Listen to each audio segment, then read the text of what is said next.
पिछले पार्ट में हमने देखा कि राजा राजकुमार को राजगद्दी सौंपता है, जिसे राजकुमार देने से साफ तौर पर इनकार कर देता है क्योंकि वो मू हान जियांग से सच्चा प्यार करता है। इस बात पर राजा आदेश सुनाता है, जिस आदेश पर संतरी कहता है कि राजकुमार को आजीवन कारावास दिया जाता है। हेलो एवरीवन, मैं तुम्हारा हूँ पार्ट 141। इस आदेश को रोकने के लिए जिंग चैन आगे बढ़ता है, पर राजा उसे हाथ से इशारा कर वहीं रोक देता है। दोनों भाइयों का ध्यान पड़ता है कि संतरी ने 2 और आदेश निकाल दिए हैं, जिन्हें सुनने के लिए दोनों भाई चुपचाप तैयार हो जाते हैं। संतरी आदेश पढ़ते हुए कहता है, चेंग वांग जिंगशाओ बहुत ही बहादुर है। नए राजा के राजगद्दी संभालने से पहले सभी रक्षक और राजसी सेना चेंग वांग के नियंत्रण में रहेगी, और जिस दिन नए राजा का राज्याभिषेक होगा उस दिन चेंग वांग को पैतृक उपाधि ज़ेनगू का राजकुमार भी दी जाएगी। आदेश को सुनने के बाद राजा के चेहरे पर शांत और खुशनुमा भाव थे, पर राजकुमार के चेहरे पर थी हैरानी। वो मन में कहता है कि ये दोनों आदेश तो एक दूसरे के बिल्कुल विपरीत हैं। महाराज पिता मुझे बता रहे हैं कि वफादारी अमर गौरव है और लालच अस्थायी। राजकुमार के सर को सहलाते हुए राजा कहता है, आपकी माँ ने आपका नाम शाओ इस उम्मीद से रखा था कि आप भी शाओ के 9 अध्यायों की तरह होंगे, जो दाचिन के लिए खुशहाली और समृद्धि लाएंगे। मैंने आपको एक छोटे लड़के से अपराजित राजकुमार में बदलते हुए देखा है। एक पिता का दिल कितना दुखता होगा। भले ही मैं इस दाचिन का राजा हूँ, पर राजा होने के नाते भी मैं सब कुछ नहीं कर सकता जो मैं चाहता हूँ। मैं बस उम्मीद करता हूँ कि आप दोनों भाई अपनी माँ के सहे हुए दुख और प्रयासों पर खरे उतरते हुए एक दूसरे की सुरक्षा करेंगे। राजकुमार इस समय बहुत ज्यादा भावुक था। वो अपना रोना जैसे मुश्किल से रोक पा रहा था। वो कहता है, महाराज पिता। राजा आगे कहता है, अगर लोगों के दिल की खामियों का अध्ययन किया जाएगा तो एक शब्द से ज्यादा कुछ नहीं मिलेगा, और वो शब्द है लालच। मैं इन दिनों मदहोश था। मुझे ताजू का बुलावा सुनाई दिया, तो कल रात मैंने ताजू की लिखी हुई दोबारा से पढ़ा और आखिरकार मुझे समझ आ गया कि ताजू के इरादे क्या थे। ये ताजू के हाथ से लिखी हुई है।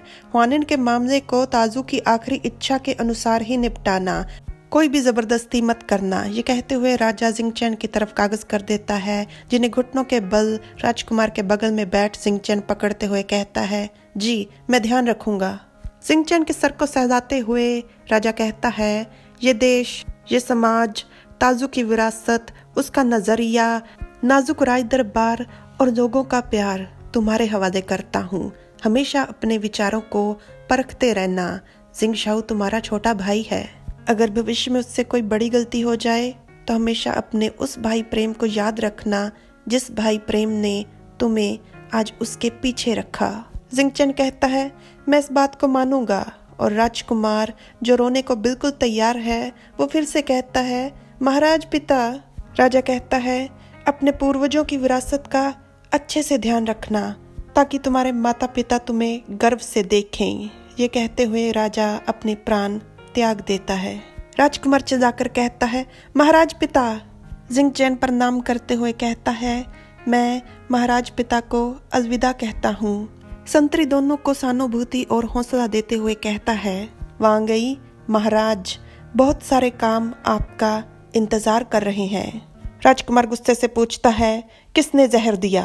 संतरी कहता है, पूर्व महाराज गंभीर रूप से बीमार थे। आज नहीं तो कल हम दोषी का पता लगा लेंगे। जिंगचैन राजकुमार को होश में लाते हुए कहता है, जिंगशाओ जल्दी करो।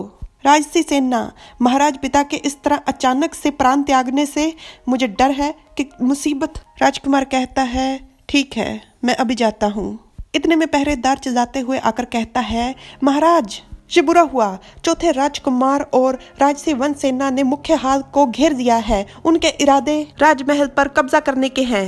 सोग में जिंगचैन और राजकुमार ने सफेद कपड़े पहन लिए थे। राजकुमार बाहर निकल चिल्लाते हुए कहता है, महाराज पिता के आदेश अनुसार राजमहल के सभी पहरेदार और सभी प्रकार की राजसी सेना, यहाँ तक कि राजसी वन सेना भी मेरे नियंत्रण में आती है। मेरा आदेश है कि जल्दी से राजमहल के दरवाजों की सुरक्षा करो और किसी भी बेकार नकारा व्यक्ति को अंदर मत घुसने देना।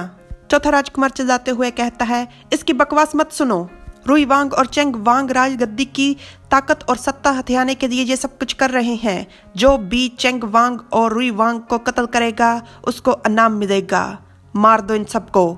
चौथे राजकुमार के इसी आदेश पर यह पाठ यहीं पर खत्म हो जाता है। जिन लोगों को राजकुमार को आजीवन कारावास सजा देने वाले आदेश की समझ नहीं आई तो वो बिल्कुल विफल हो चुका है, क्योंकि उसे कैद कर रखने वाली और उसे कैद करने वाली दोनों सेनाएं उसी के अधीन हैं। तो भला वो कैद में क्यों और कैसे रहेगा? Like, subscribe, share, comment. Thanks for watching.